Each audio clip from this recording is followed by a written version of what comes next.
सभामुखले जति पार्टीको दलीय हिसाबले यदि निर्देशन दिनु छ त्यो निर्देशन हामी मान्न तयार छैन। किनभने सभामुखले निर्देशन दिनु परेको सबै जिल्लामा बजेट किन गएन? त्यो निर्देशन दिन आउँदैन सभामुखलाई। एमाले जे भने त्यही निर्देशन छ भने सभामुख संसदको एमालेको होइन। हो त एउटा कुरा के भने बजेट पनि नजाने बोल्न पनि नपाउने हामी पनि जनताबाट आएको हो। अनि राष्ट्रपाललाई पहिले जस्तै होइन बजेट किन गएन त्यो मलाई कारण देखाउनु पर्ने। बजेट देशमा तपाईको दायामाले आएको होइन, तपाईँ जसले आएछ तपाईँ त्यही प्रक्रियाबाट म पनि आएको हो। अनि तपाईँले दायामाले यहाँको तपाईँले उठाइदिएकै होइन। देशप्रति गद्दार तपाईँ हो।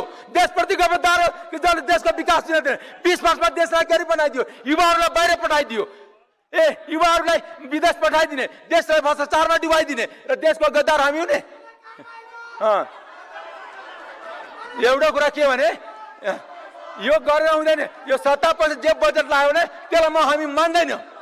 जनताप्रति न्याय हुनुपर्छ, देशको सम्पूर्ण विकास हुनुपर्छ। 4-5 जिल्लामा सबै बजेट थुपार्ने र बोल्न पनि नपाउने। वक्ता मान्य सदस्य, हजुर यहाँलाई म सचेत गराउँछु कि हजुर निर्धारित विषयमा अघि भएको रुलिङलाई समेत ध्यानमा राख्दै आफ्नो अभिव्यक्ति दिन सक्नुहुन्छ। यहाँहरू सचेत भएर अगाडि बढ्नुहोस्। सभामुखजी स्वतन्त्र सांसद साँडेर जहिले पनि मलाई रुलिङ मात्र गर्ने होइन, सबैलाई रुलिङ गर्नुपर्छ। सबै संसद बराबर हो। यहाँ कोही ठुलो होइन, कोही सानो होइन। किनकि बारम्बार देख्छु कि हामीलाई मात्रै रुलिङ गर्ने, स्वतन्त्र सांसदलाई मात्र रुलिङ गर्ने कि एउटा राष्ट्रपाललाई दुख दिइराख्ने। किनकि सानो दल छ, एउटा स्वतन्त्र सांसद चाहिँ त्यसलाई बोल्न नदिने, त्यसलाई रुलिङ दिने र सरकारको बजेट आफू जम्मै कुम्लाउने, त्यसलाई ताली बजाउने।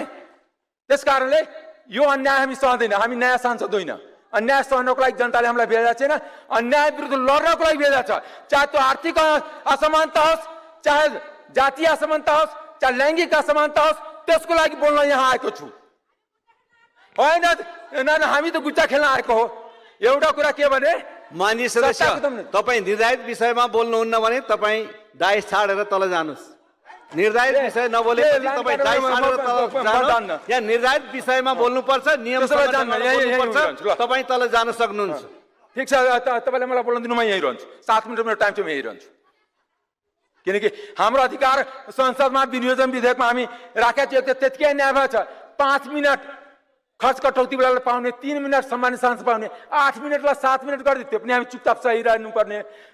काल व्यवस्थामा नराख्ने, त्यो पनि सही राख्नुपर्ने। सुनवाई समितिमा नराख्ने, त्यो पनि सही। सबै जाति सहनको लागि हामी जन्म्या होइन। एउटा कुरा के हो,